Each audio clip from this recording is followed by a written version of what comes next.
Assalamualaikum warahmatullahi wabarakatuh.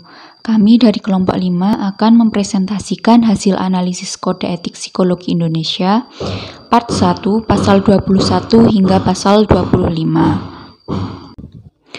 Anggota kelompok kami yaitu Agni Alkipari, Hana Hanifah, Naafi Restiana, saya sendiri yaitu Nanda Fatwa Faiza Ristina, Nova Rizky Saputra, dan Sufyan Bagus Andriano.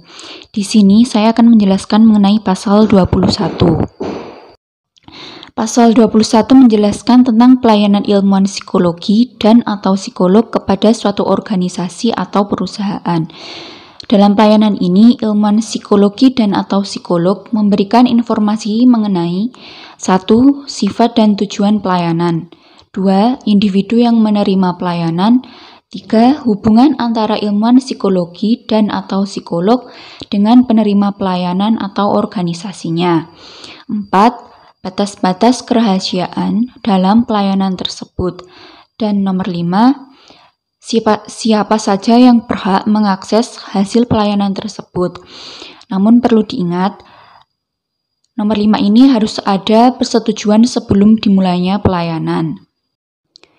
Contoh pengaplikasian pasal 21 yaitu perusahaan A meminta psikolog B untuk memberikan pelayanan pada ketiga karyawan terbaiknya yang akhir-akhir ini bekerja dengan tidak maksimal. Pelayanan ini bertujuan untuk mengetahui penyebab menurunnya kinerja ketiga karyawan terbaik tersebut. Sebelum pelayanan ini dimulai, perusahaan, ketiga karyawan terbaik, serta psikolog sudah sepakat bahwa hasil pelayanan akan diketahui oleh perusahaan maupun ketiga karyawan sebagai penerima layanan. Setelah itu, ketika pelayanan ini sudah selesai, antara pihak perusahaan dan penerima pelayanan atau ketiga karyawan sama-sama memiliki hak untuk mengakses hasil pelayanan. Perkenalkan, nama saya Agni Alkipari dari kelompok 5 Kode Etik Psikologi. Di sini saya akan menjelaskan tentang pasal 22 Kode Etik Psikologi. Pasal 22 ini menjelaskan mengenai pengalihan dan penghentian layanan psikologi. Sebelum melakukan pengalihan atau penghentian layanan psikologi, psikolog atau ilmuwan psikolog harus sudah menyiapkan langkah-langkahnya. Hal ini harus sudah dibahas oleh psikolog atau ilmuwan psikolog dengan penerima layanan psikologi yang terkait. 1. Pengalihan layanan.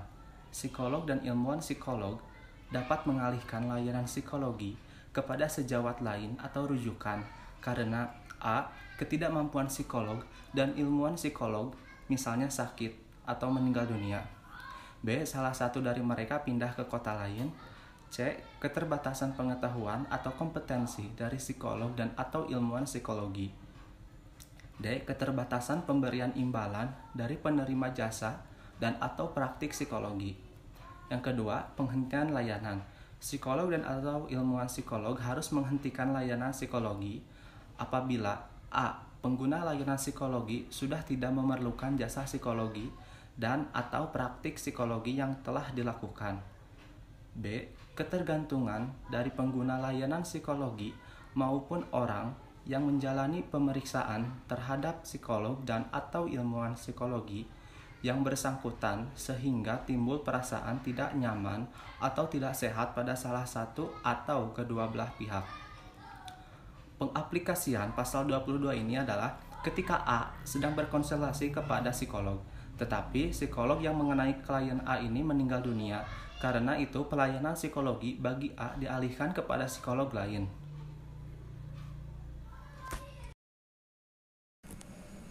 Assalamualaikum warahmatullahi wabarakatuh. Nama saya Hana Hanifah dari Rombol 3.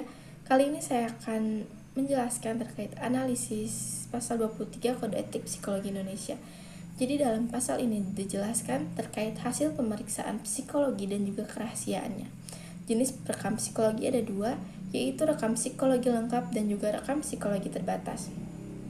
Dalam rekam psikologi lengkap, psikolog dan atau ilmuwan psikologi akan menyimpan, mengarsipkan, menjaga, dan juga memberikan data-data sesuai dengan hukum dan kode etik psikologi yang berlaku. Selain itu, psikolog dan atau ilmuwan psikologi harus menjaga kerahasiaan terkait data-data klien. Dalam rekam psikologi khusus, Laporan atau data-data hanya dapat diberikan kepada personal atau organisasi yang membutuhkan yang berorientasi pada kesejahteraan penerima jasa. Untuk aplikasi dari pasal 23 misalnya seperti ini. Ada pejabat A yang berkonsultasi pada psikolog B. Menurut psikolog B, data-data hasil pemeriksaan tersebut akan berguna nantinya, dikarenakan gelagat pejabat A yang mencurigakan. Oleh karena itu, data-data hasil pemeriksaan pejabat A disimpan dan diarsipkan oleh psikolog B sesuai dengan kode etik yang berlaku. Untuk berjaga-jaga ketika ada tenaga profesional lain yang membutuhkan data-data tersebut dalam forum hukum. Saya akan menjelaskan tentang pasal 24. Jadi inti pasalnya itu, pasal ini menjelaskan tentang mempertahankan kerahasiaan data. Psikolog dan atau ilmuwan psikologi harus bertanggung jawab dalam mempertahankan kerahasiaan data hasil rekam. Apabila akan diberikan kepada pihak lain, maka harus diberikan kepada pihak yang berwenang dan hanya memuat tujuan yang berkaitan dengan pemberian layanan psikologi atau sudah melalui diskusi terlebih dahulu. Lanjut, apabila hasil rekam harus dimasukkan ke sistem informasi yang dapat diakses atau dilihat pihak lain, maka psikolog dan atau ilmuwan psikologi harus menggunakan kode atau cara lain yang dapat melindungi identitas pemilik data hasil rekam pelayanan psikologi tersebut. Jadi di sini harus menekankan kerahasiaan data penerima layanan psikologi.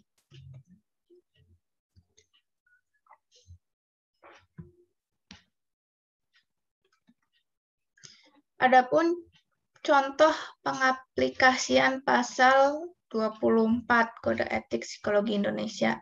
Jadi ada seorang klien A yang datang ke psikolog B dan hendak berkonsultasi mengenai masalah pribadi keluarganya. Klien A ini merasa bingung karena ayahnya telah membunuh temannya sendiri. Namun penerima layanan tersebut bimbang harus melaporkan kepada pihak berwajib atau tidak karena itu termasuk ayahnya sendiri. Klien A meminta saran karena masalah ini tuh menguras banyak tenaga dan pikirannya hingga membuatnya stres berat. Namun psikolog B juga merasa buntu terhadap masalah kliennya itu, sehingga ia meminta bantuan kepada psikolog C dalam menceritakan masalah ini. Lalu psikolog B tidak memberitahukan identitas klien A agar tidak melanggar kode etik psikologi. Baik, terima kasih. Saya Nova Rizky Saputra. Di sini saya akan menjelaskan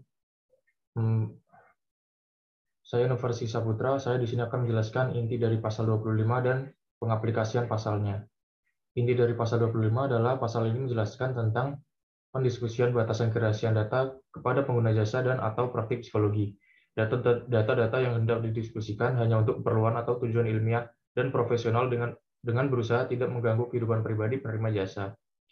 Selain itu, laporan yang diberikan oleh psikolog atau ilmuwan psikologi harus sesuai dengan perjanjian dan kesepakatan yang telah dibuat. Selain itu, pasal ini menjelaskan tentang lingkup orang yang berdiskusi.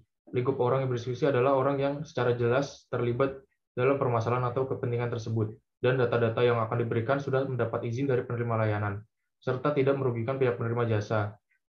Untuk kepentingan bertukar informasi kepada rekan, harus menyembunyikan identitas penerima jasa. Contoh pengaplikasian pasal 25. Mirna merasa mentalnya sedang tidak baik-baik saja, sehingga ia pergi ke psikolog untuk berkonsultasi. Di sisi lain, Mirna memiliki konflik rumah tangga. Seperti yang ada pada ayat 1 poin B, psikologi dan atau ilmuwan psikologi dalam menjalankan tugasnya harus berusaha untuk tidak mengganggu kehidupan pribadi klien, dan apabila diperlukan harus seminimal mungkin. Maka, sesuai poin ini, psikologi tersebut hanya menindak masalah mental klien dan tidak mencampuri urusan rumah tangga klien. Sekian, terima kasih.